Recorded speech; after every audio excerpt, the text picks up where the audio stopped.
caricatures.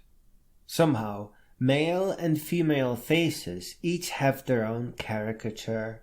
Ladies have bigger eyes, smaller, though not shorter, noses, and small lips, and they are squished together towards the bottom. Germs, on the other hand, have their eyes bigger, noses shortened, and lips can even stay the same size. It is cuteness for ladies and humor for gentlemen, and I invite everyone to think of this as a starting point. By the time you reach your 10th caricature, you will have a much better theory than mine over here. As with all things, there's an exception, and it is wonderfully ridiculous.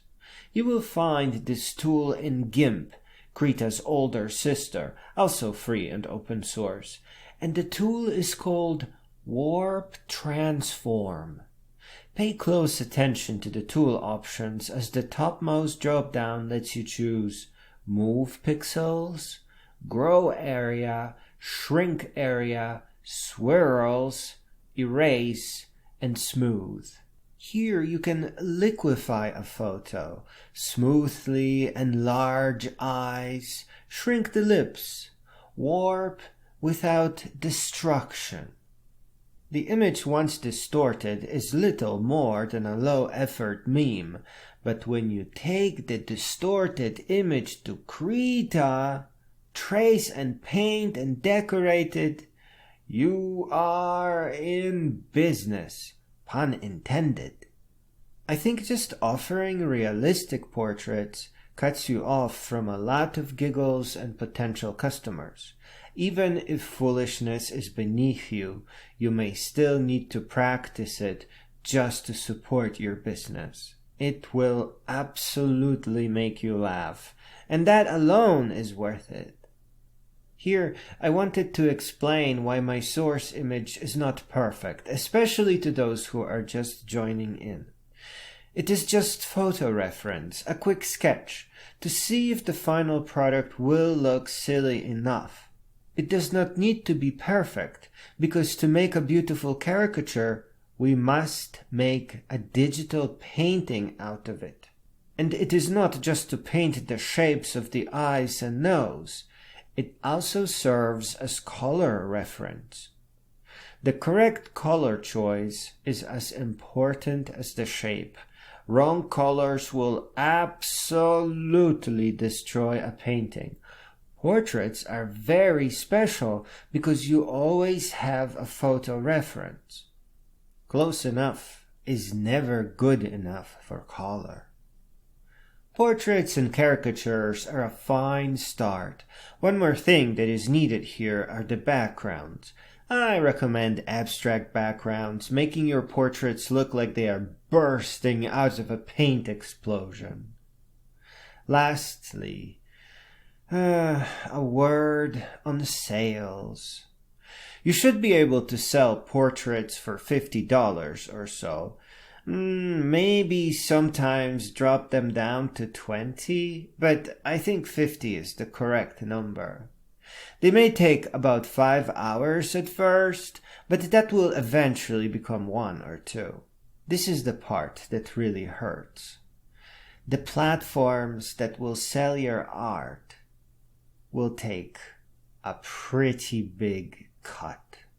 Though some platforms will give the customer an option to have your digital painting framed, the process of framing occurs after the sale is made, on demand, as it is called. There is no warehouse to store your frame paintings, and it costs nothing. So going through the sales platforms, it gives you some extra legs and protects you from hackers. You never have to worry about having your server hacked. But they do take a pretty big cut. On top of that, the sales platforms will demand exclusive access to your painting.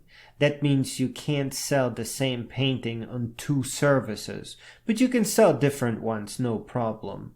And sometimes they will let you sell it on different platforms if they take a bigger cut. As to running your own platform? Yes, but not as an artist, but as a business entrepreneur. This is why you should never stop at art. This is not as awful as it sounds. It is actually quite an adventure, because you can build a program where people upload their photos and watch you work on the paintings of people ahead of them until it is their turn. Beyond that, you may wish to build an application that will let others join your website and sell their works, where you can take a small percent of their sales. The cut that the platforms take is way too big. So if you just take 5%, then you can get a lot of sign-ups on your own platform. The main problem with hosting your own software are hackers, so you will need to monitor for snooping and use an off-site credit card processor with its own security, like Stripe. But that's something you worry about later, and the only programming you're going to be doing is in the area of prototypes. Once things get serious, you then have to hire programmers and maybe a program manager and have everything worked out. And it will not cost you any money, because in order to start a business, you have to get other business people to join in for a percent of your profits. When it comes to real business, you never spend your own money. The investors come together and things start from there. Art is pretty magnificent like that. It all begins with some silly $50 portraits, and then takes off to grow to no end.